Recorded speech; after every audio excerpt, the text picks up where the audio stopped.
The truth is we all experience doubts, and at one point in our life or another, we might go through what we would consider a faith crisis. In today's video, I'm going to share with you the mistakes I've made as I was experiencing doubts and going through my own faith crisis not too long ago. These are a lot of the errors and the things that I did really poorly that I want to share with you so then you can learn from them. And if you're going through doubts and maybe your own faith crisis in some ways, you can do it in a better way. Stay tuned to the end where I'm going to share with you what I believe is the solution and where we should go with our faith crisis and our doubts. Now, I alluded to that I've had my own faith crisis, and over the last 2 years or so, I would say I've been going through those doubts. And one of the mistakes I made in that season was I hung out with people that were jaded and skeptics and jaded people that, didn't build me up in my faith, but rather began to tear it down. Now, to be honest, these people weren't in person. I didn't know these people personally,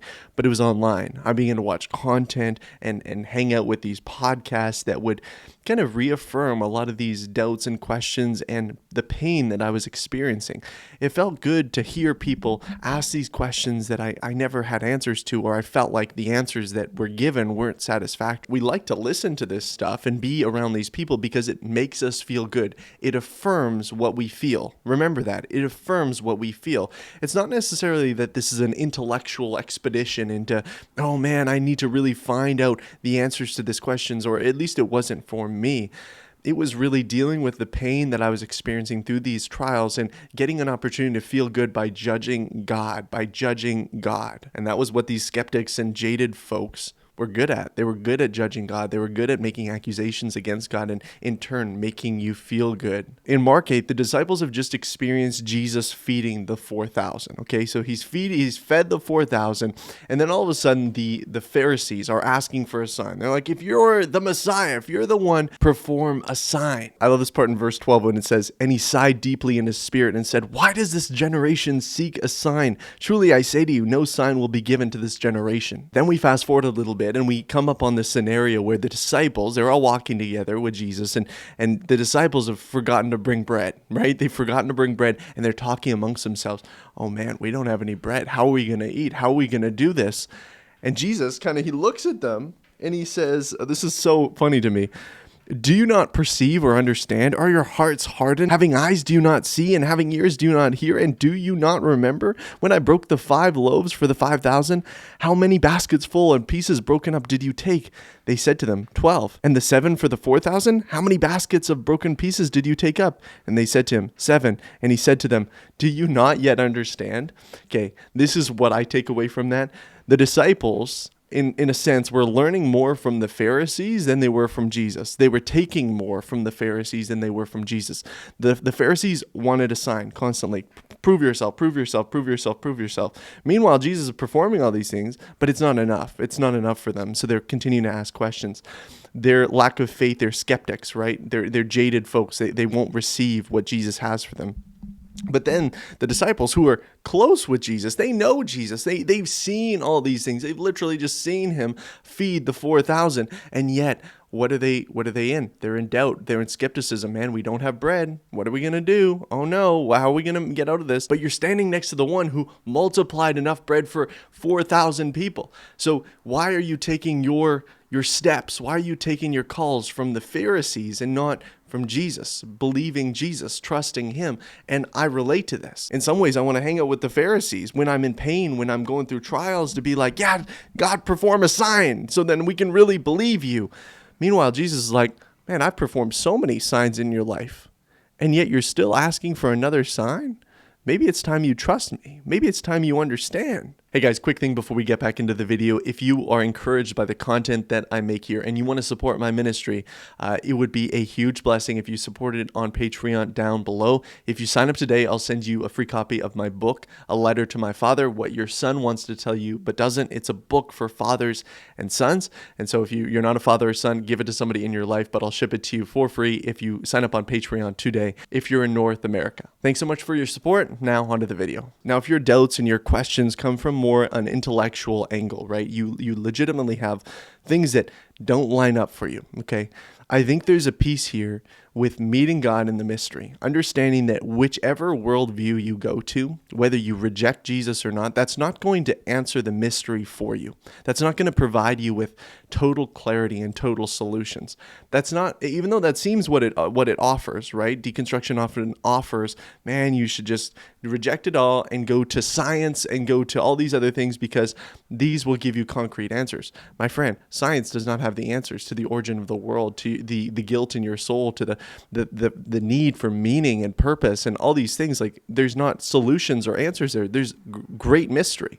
Wherever you go, you're going to encounter mystery. The question is, who are you going to trust? Now, you guys might be familiar with a guy named Job. Job had everything that you could ever want. He had a great family, a great business, livestock. He had a wonderful house. It was just like, he was the guy. If you wanted to know who was the guy of this land, it was Job. And then all of a sudden, you can read the story for yourself. In Job, everything was taken from him. Everything was taken from him.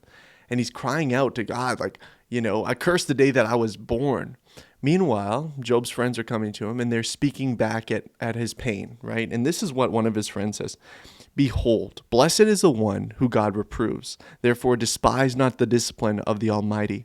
For he wounds, but he binds up. He shatters, but his hands heal. This segues us into our next point of what you should not do, and that is deny your feelings of pain. When you're going through trials, when you're going through a really trying time in your life and there's pain present, don't just deny that you're experiencing pain. This is an often a pretty helpful coping strategy because denial is really powerful. Denial is really powerful. Actually, there was a Buddhist who I believe he's a Buddhist, but he was at least observing other Buddhist people, and he developed this term called spiritual bypassing. These Buddhist folks, maybe Buddhist monks as well, they were experiencing deep pain in different ways, but they would kind of pass it off and they would deny it and they would suppress it and they wouldn't acknowledge it as basically a signal of their own spiritual virtue. Okay, and I think for us, if you're going through an internal faith crisis, right, what can you do? Well, in some ways, you either just let it all out and you hang with the jaded people and the skeptics and you start, questioning things out and about, or you begin to suppress it. You kind of lie to yourself that you don't have those questions or you're not having those struggles and you're not experiencing that pain. Here's the truth, though.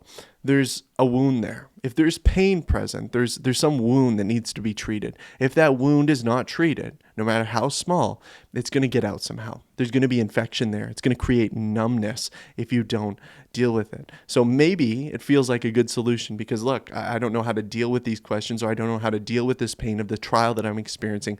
But trust me, denial is not the way. It only makes the issue bigger in the long run. Connection with denial, the next thing you can do is begin to detach from your faith, right? Maybe you're being a little bit more honest with yourself about these doubts or questions or even the pain that you're experiencing, that you're asking God, why don't you alleviate this? And in a sense, you begin to disconnect with your faith, to detach from your faith. You become more apathetic. You just become less interested. Sure, it's the kind of Christian club that you're a part of, but your belief is pretty minimal. Your faith in God is pretty minimal because you've kind of detached from this connection you've had with it because of these things that you don't want to address or you don't know how to address. So you just become further and further away from it. You become kind of, in a sense, just a cultural Christian who's become a little bit jaded from these people that really think that God is going to do something, or really that God is powerful or God cares. You feel like, maybe he's kind of let me go. Maybe he hasn't cared for me in the way that I thought he would. So I'm going to become a little bit more numb to my faith. I experienced all that. It was denial. It was like, no, I'm supposed to be a good Christian. I'm supposed to just believe this. And then it was like, wait, I can't deny this anymore. Then when I was more honest with myself, I began to detach from it. It's like, maybe I'm just, I'm just showing up here. I'm going through the motions, but it's not real to me because I have these pains, this like trial I'm going through, and I have these questions, and I don't know where God is. The final phase of that, honestly, for me was you get consumed by your pain.